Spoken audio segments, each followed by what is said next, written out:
Good day and welcome to Mental Health and You. I'm your host, Cynthia Timms. And on Mental Health and You, this is a show aimed to break down the barriers of mental health care, especially in communities of color. And on this new episode, I'm calling it the spoken word as a healing form. There's a healing in the spoken word.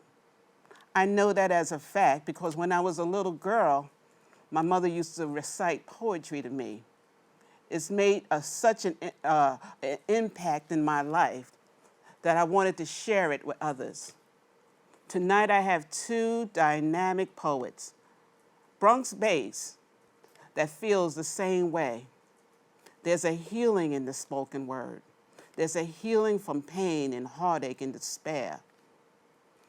And I'm just going to get out of the way and let them take way. Marvelous Marian and Aunt Hardaway. Take it away. Okay, so here I have my first poem that I call Judge Not. It's for basically just entertainment to entertain you all. And I just hope you enjoy it. And go ahead and laugh if you have to. Okay. I wake up each morning wanting to go about my day, dress up how I like, not caring what anyone has to say. Although as a woman, it's not easy like that.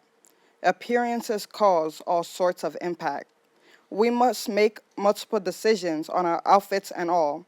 We would appreciate no judgments while walking down the hall. Button-down blouses, pencil skirts, sounds professional to me. Sneakers and sweatpants, then you're too comfortable for society. Jeans, trainers, unkempt hair, sounds like a style for a mom. It's a historical night. What to wear to prom?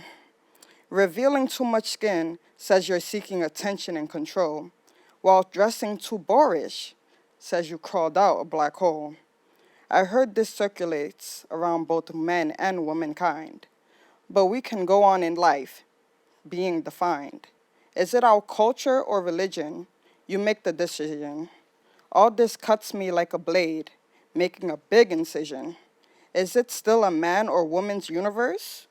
Hold on, give me a second. Did I choose the right purse? Should we be conversative or forget that and be bold? Whether a man or a woman, we're still marked, I'm told. It's a very big topic that can go on until we're gray and ancient. Do I look right for this event? Should I change? I'm not done, so be patient. Everywhere we go, we must watch what we wear. What's with all the pressure? After all, we breathe the same air. To be honest, it shouldn't matter what anyone thinks. Can't lie, the judgment and labels absolutely stink. Makes me wonder how men handle it better than ladies. I'll probably be asking the same question in my 80s. It might be that we are in an environment that's blended. If we were of the same culture, maybe no one would be as offended. Mexican, African, Native American, Arabic, or Haitian. Be whoever you wish, and let's make it one nation. Thank you.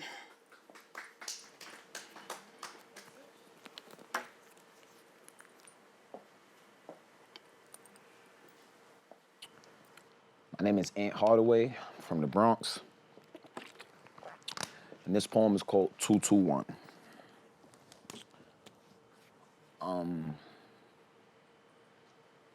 It's 2:21 in the morning, I wake up yawning. My mind been jogging. I find enormous reason to keep breathing. The things I thought I needed seem worth it. See, on the surface, possession seemed to lead to progression. Misdirection from the true treasure. Let's do better for each other. Call your mother, tell her you love her. Hug your brothers and sisters. See, in the hood, we just wish for peace.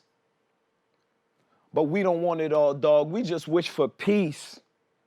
See, in the streets, we ask God for a feast, but the devil always chefing, so it's hard for us to eat. So we seek guidance. We lost our vision, I was blinded, I failed my assignments. Now if I ever face a mountain, I'ma climb it, 'cause I'm a New York Giant.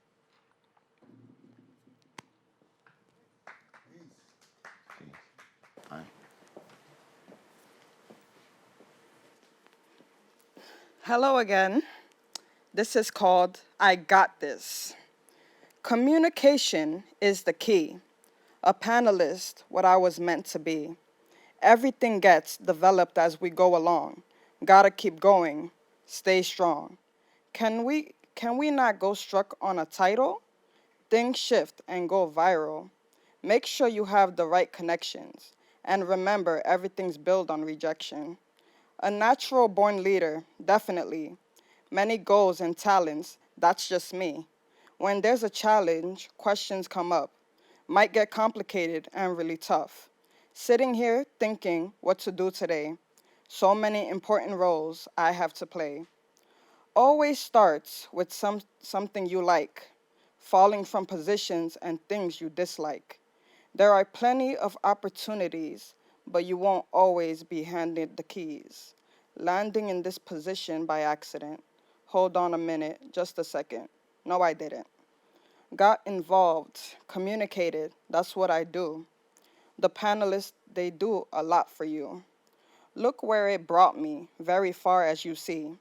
I'm still not done yet, got so much I have to be. Complete what you want, it's your mission. Continue to go, take plenty of risk. Get involved with everything, you got this. Soak in all your crafts, knowledge, and so on. Do that right now, today, before it's all gone.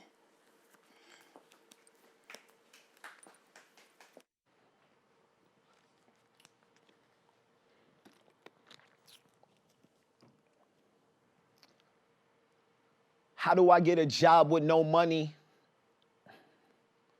Or money with no job? I'm asking these questions like, yo, God, I look in the mirror, I know God, and everyone I know simply living off hope, God. But hope lied. See, hope tried. It's tragic that hope died. Life was looking hopeless. I even saw hope cried. See, my vision is pain in both eyes. Demons and the angels got hated from both sides. Most guys never tried, and it's sad, ain't it? Crazy how a broken spirit gotta get the bag. I'm trying to get even, but the odds was looking bad. Started facing all my problems, now my problems in the past. I caught grasp of the truth, kept it real to my roots, and everything I do is still for the youth, and that's my proof. I appreciate it.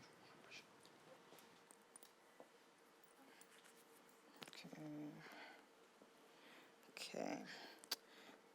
Next one I have here is called Long Way to Go. This is definitely always a good one to me, amusement, and it's just based off how people just treat you on the street, this poem is based on girls mostly, but men don't get offended. Okay, long way to go. Excuse me, did you bump your head somewhere? I mean, what kind of crap you talking about here? Holding me up on the block, asking me for my number and name? I got serious things to do than playing some game. I'll have to play along for a while since you won't let me be. So I'll tell you what you want, but later don't tell me you're not happy. The thing about me is I don't want to be known. I prefer living life and going after men on my own. You just got a long way to go with me. A long way to go to get with me. Long way to go. Can't you see? You got a long way to go to be with me. So my number is 718-588-0999. Don't worry, I tell you, the number is mine. And there's also 718-681-3388. You start dialing the number and looking at me with hate. You're hearing hello, what would you like from Kennedy's? Sometimes hello and welcome, what food would you like from Chinese? You know you got a long way to go with me. Long way to go to get with me. Long way to go, can't you see? You got a long way to go to be with me. I know what's coming next, so I'll just hold my laughter. God knows I could have called the cops. It would have been way more faster. Boy, don't be angry. I've relieved you of any hunger. Whenever you're in need of food, now you got their numbers. As you can see, I'm not like any other girl around. I act like a queen, but never ask to be crowned. I open up if I like your behavior and personality. And if I don't, I'll just cut you off like you don't deserve me. You got a long way to go with me. Long way to go to get with me. Long way to go. Can't you see? You got a long way to go. Now you know.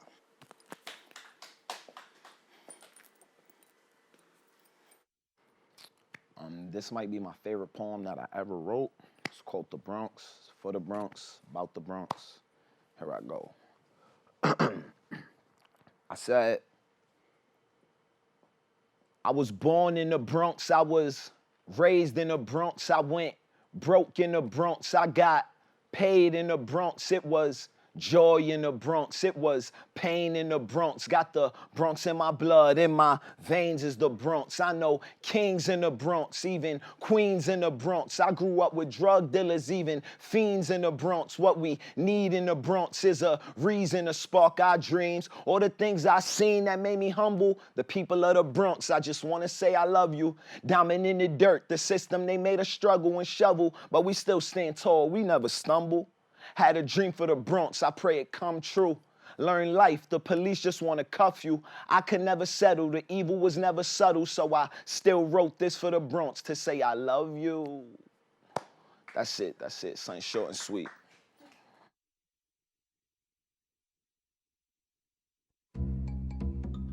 Sure, I look cute now, but when my owner lost his job, it was rough. I was living on the street, and one night, me and this Cocker Spaniel got into it so bad, I wound up looking like an ice cream cone.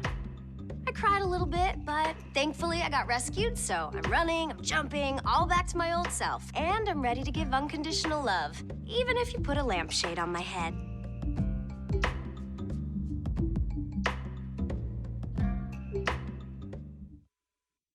Hamilton was adopted from a rescue in 2008. He really likes to be around people. And as soon as I start to make my breakfast, Hamilton is right there. I get out my mat and I'm doing a downward dog and he's underneath. He's quite the pug about town. He gets invited to a lot of parties. He knows he's a pretty big deal. I mean, look at this little face. How could you not love him?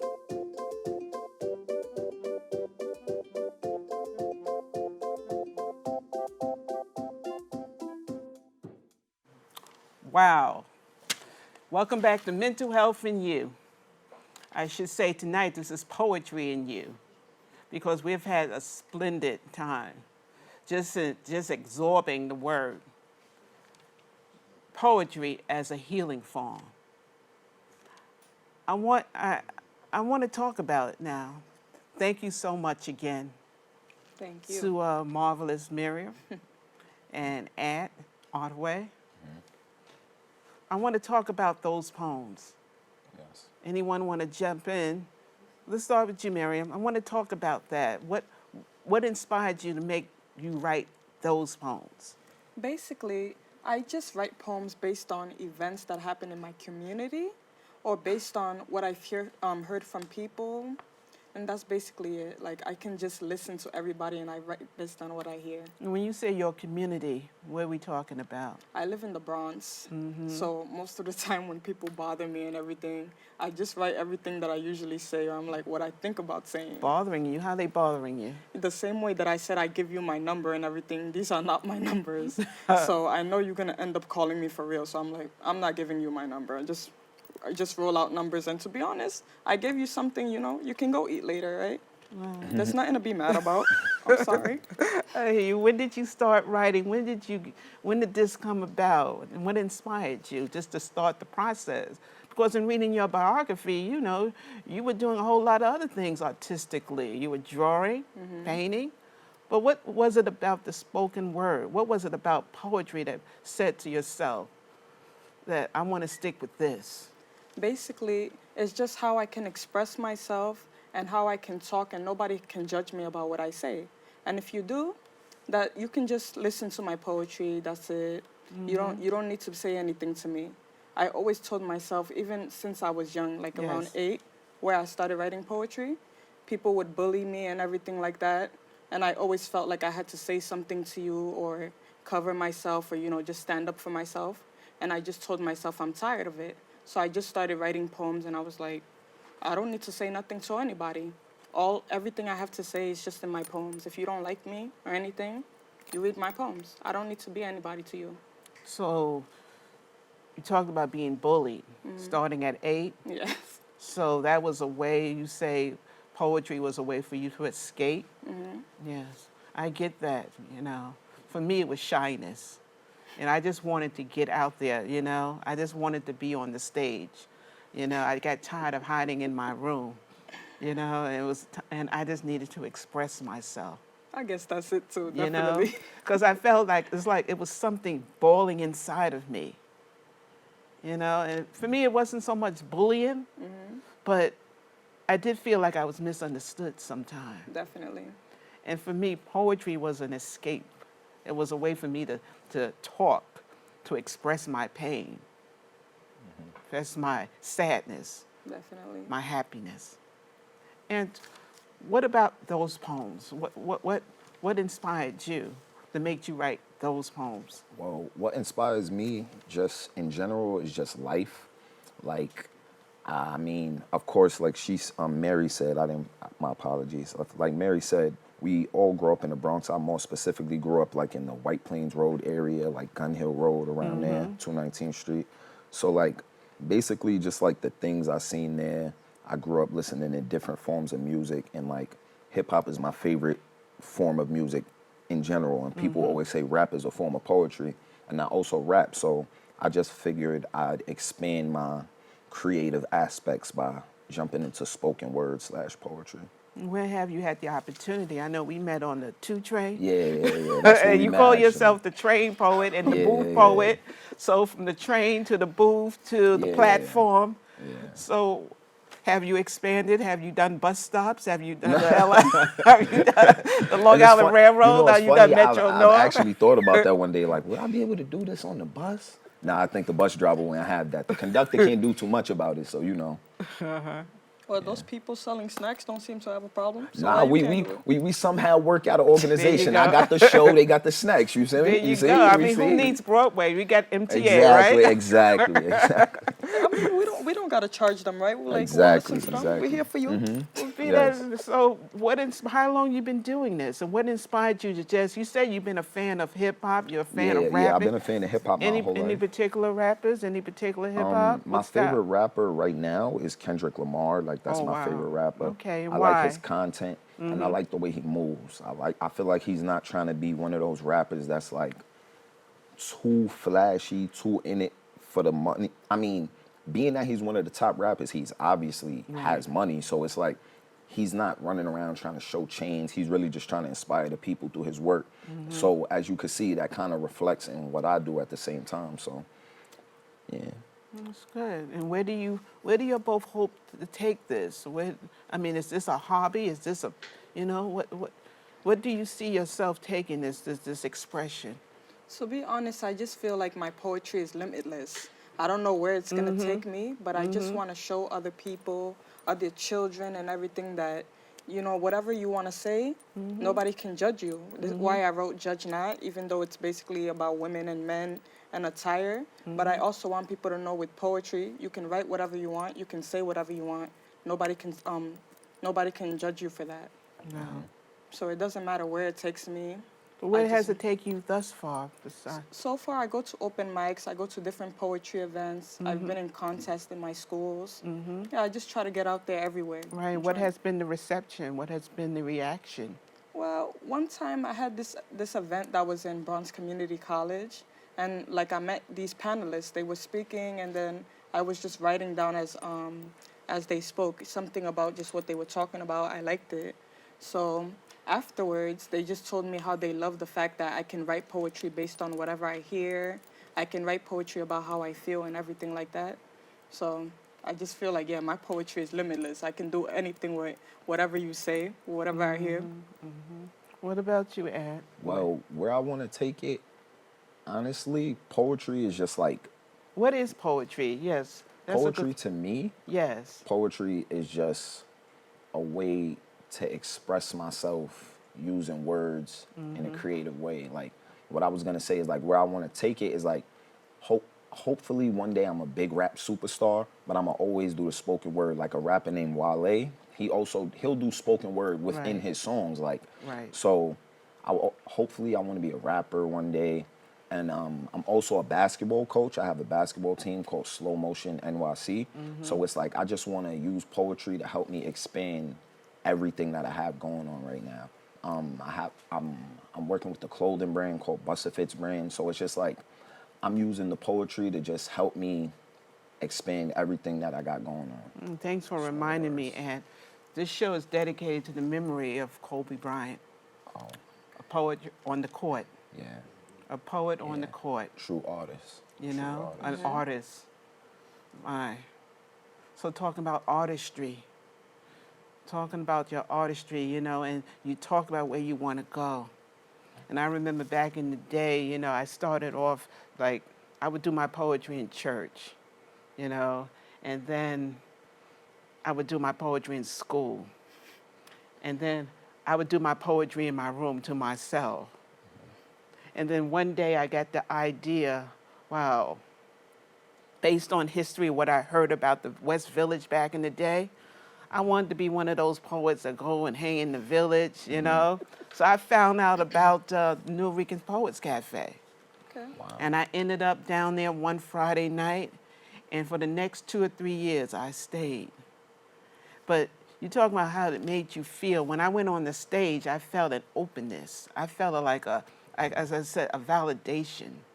You know, I felt happiness. I felt a peace. You know, what is poetry? What does it make you feel that deep inside? It just makes me feel that I'm free. Like you said before, you can get out of this hole or whatever that you feel you're trapped in. And then, yeah, I just feel like, oh, I'm bigger than this. Everybody can hear my voice. I'm like, if you guys thought I was littler and that, oh, I can never say anything, now you can see me. Now you can see what I'm really made of. I'm not scared of anyone. And yeah, you can just listen to what I'm having to say. Do you still think I'm afraid? I don't think so. I'm fine now. I'm bigger than this. The poet and the photographer, Gordon Parks, talks about our weapons of choice, how he picked up the camera back in the day. He was the first black man to ever work for Life magazine. He was a poet, he was a playwright, he was a filmmaker. He had a 4th grade education. But this is a man who picked up a camera. And you talked about you not being afraid, and you going out there and arming yourself. He armed himself with the camera.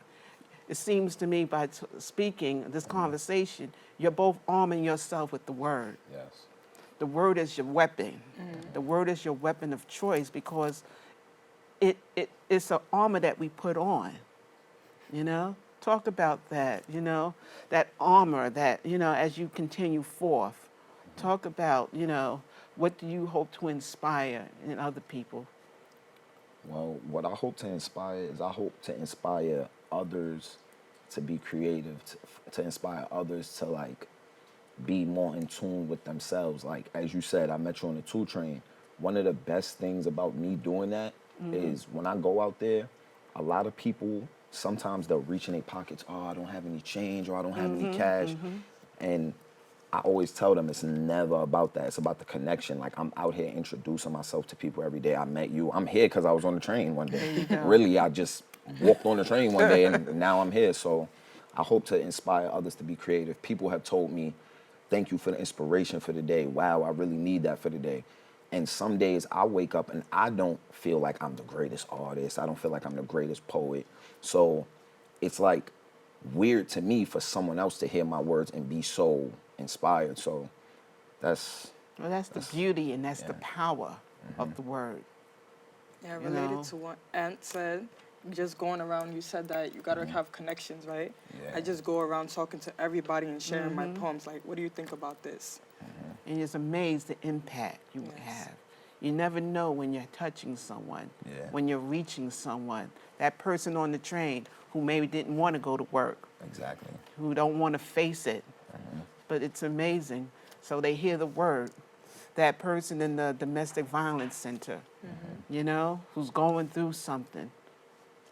Just to hear that, to hear you speak, that comes out of your mouth, but it also comes from your heart and your soul, right? Poetry is about the soul. Definitely. It's about the heart. It's about, you know? Yes. So, any of y'all have a website, and where can people find you? What you're doing? You want to go first, Aunt? I got you. You can find me at Aunt Hardaway on Instagram. My basketball team is at Slow Motion NYC, and my clothing brand is at Bussafits Brand. BUSSAFITSBRAND. That's it. That's just everything I got going on right now. You can see everything there. And what about you? Okay, on Instagram, my name is simple. Listen and speak. That marvelous Marian. Obviously, because I listen to people and I speak. So yeah, that's my Instagram. Once again, listen and speak. That marvelous Marian. Wow. Well, this has been a marvelous time. We got to do a part 2, definitely.